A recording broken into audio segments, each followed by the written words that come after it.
આ કારી જો ગમે તેટલું ચણા લોટથી નાશે ને પણ તું ધોરી તો થવાની જ નહીં બેન. ચલો આજે હું તમને અમારા ઘરના એક નવા મેમ્બરને મળવા. આ એમનું ખાવાનું છે અને એને આખા ઘરમાં ખૂણે ખાચરે શોધવું પડે છે કે મેં અમારા એ ભાઈ ક્યાં છે અને મળે છે ક્યાંથી ખબર છે? ગાડી નીચેથી, અહીંયાથી. તો બસ એને ખાવા આપીએ. આ અમારો ઘરનો મેમ્બર છે જેનું નામ જેકુ છે.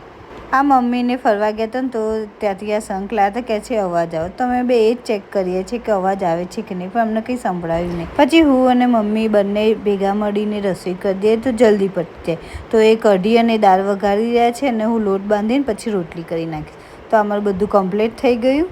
પછીથી બપોરનો 1:30 વાગ્યો તો ને હું ગરમ રોટલી કરતી હતી. કેમ ખબર છે તમને?